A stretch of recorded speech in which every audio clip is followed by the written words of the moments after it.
What's up guys, I'm Phoenix Master 1 and welcome back for some more Fire Emblem Heroes, and today I'm going to be giving you guys my first impression and the stat speculation for this year's Christmas banner. And of course this is all armor units just like last year's Christmas banner, and the first unit that we have got is a 180 BST armored dragon, and she is a green armored dragon. We already have one in form of male Grima, and I don't really think that she's going to be up to the mark of male Grima, or for that fact any sort of existing armored dragon that we have got in the game, like Halloween Myrrh and Legendary Tiki. She has got no preferred weapon, she just has this breath that gives her more defense and resistance based on the amount of allies within 2 spaces.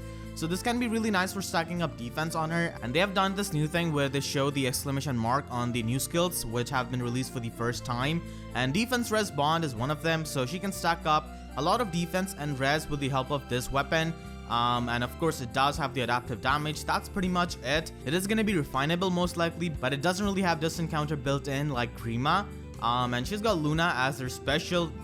Really odd choice because she's going to be stacking up a lot of defense and res, so it could have been one of those specials. Defense res bond is really nice I guess for tanks, and we already have attack defense bond sacred seal, so you could just get plus 10 defense with the help of this slot A skill and that sacred seal.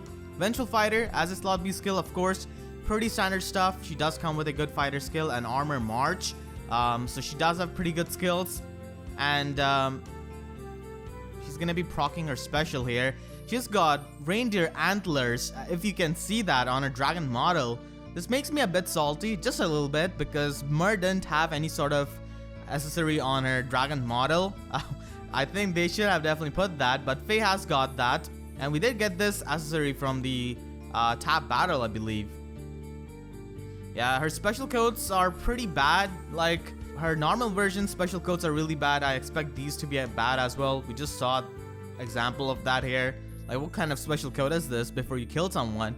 So these are the stats I'm expecting for Fae. And as I said, I don't really expect her to be on the level of Grima, even though she's going to be having more BST. She's got 45 HP, we can just see that. And I expect her to have similar stat line to her original version, like having more resistance than defense.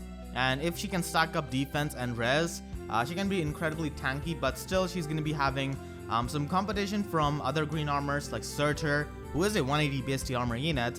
And I do expect her to have low speed, just min-max all around, and just give her some kind of super boon to reach 180 BST. They always do that, but the thing is that Fae doesn't have a legendary weapon, so she's not going to be scoring as much as the other 180 BST units that we have got.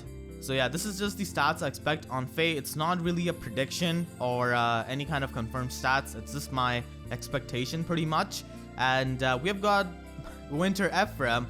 He's a lance armor unit, and this is the 4th Ephraim that we have got. He's still carrying Segment even in a festival, so he's really trying to be Hector.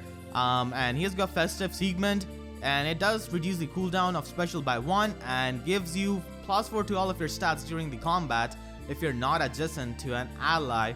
And this goes really well with his slot A skill attack defense solo. So with this weapon and his slot A skill, he can just get +10 attack and +10 defense during the combat if he's not adjacent to an ally. So he just wants to celebrate Christmas all alone, it seems like. And because of the special cooldown, Dragon Fang is going to be a 3-turn cooldown special. You can definitely abuse stuff like Ether at 4-turn cooldown, Ignis at 3-turn. Festive Segment is going to be really powerful, and the thing is that his Segment doesn't really have the condition like Flame Segment, where he has to be 2 spaces away from an ally. You just do not need to be adjacent to an ally, and that's not really all that hard to do. You can still get buffs from stuff like drive skills, and even from war armor, goat armor, stuff like that. And he comes with Bolt Fighter. Of course, Christmas units were the ones last year who introduced these kinds of fighter skills, Bolt Fighter in general, which was a mistake. And he has got Close Guard. I really wish they gave him Armor March, because with this kind of weapon you definitely need to be having more movement. So Armor March would have been much better on him instead of having that on Fae. And these are the stats I'm expecting on him, but before that, let's just see his special animation.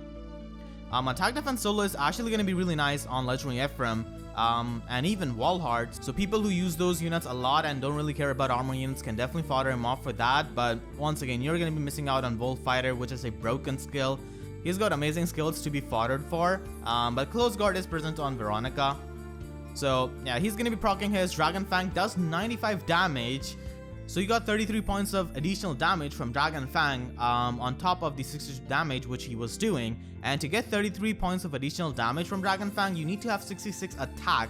And that's not really possible. He's likely getting the plus in attack from Festive Segment and attack defense solo. So if you subtract 10 attack from 66, you end up at 56. So he's probably going to be having 40 base attack because he does have the 16 might weapon. So I'm expecting him to have that, and they're probably going to be giving him some kind of super boon in attack, I'm guessing. It could even be in defense, and he's probably going to be having a really similar stat line to Brave Hector, but Brave Hector is still going to be much better in my opinion because of Maltet. But definitely another unit who just crushes the hopes and dreams of Harden as a Lance Armor unit.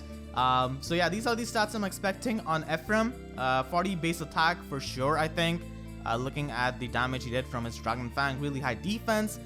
We can see his HP, and resistance is probably not going to be all that high. And let's move on to our next Christmas unit. We have got Eirika here.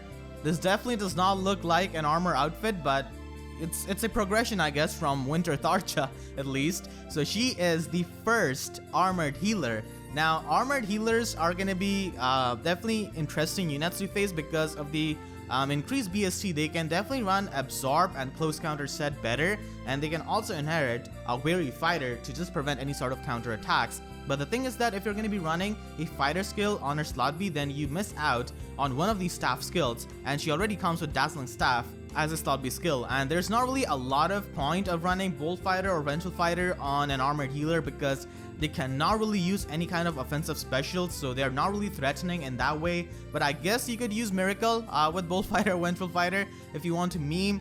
Even Special Fighter, you could do that. At least you get the guard effect as well.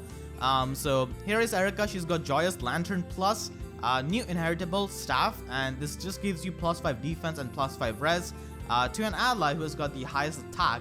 So if you've got multiple allies who have got the same attack stat, you can just give plus 5 defense and plus 5 res to all of them, which is definitely nice. But we do have defense tactic and res tactic Sacred Seal already, so it's definitely a bit niche kind of staff. And we also have Restore Plus, of course, to be annoying in Ether raids. I can definitely see her being really annoying in Ether raids. She already has Restore Plus, so pretty nice, relevant for getting rid of the debuffs from stuff like a Versus Knight, and it is relevant for Arena.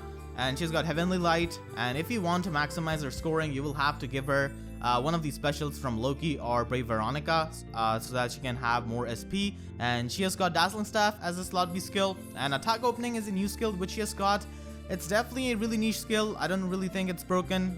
You could just run Attack Tactic over this. It just gives plus 6 attack to an ally who has got the highest attack for one turn. Pretty similar stuff to her staff. So you can just use Attack Tactic if you're using a mixed team, or you could have the Hone Emblem skills if you're running an Emblem team. I guess this could be useful if you're running like 3 infantry units and Eirika. So just making that unit who's already strong even stronger.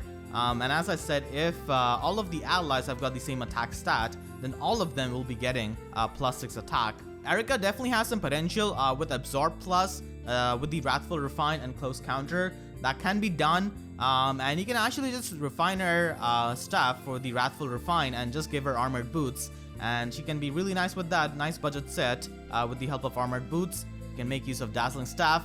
So she's going to be destroying this poor red flyer. And these are the stats I'm expecting on Eirika. I expect her to have a lot of speed, similar to Halloween Niles. Just have decent attack and just decent bulk overall for a healer.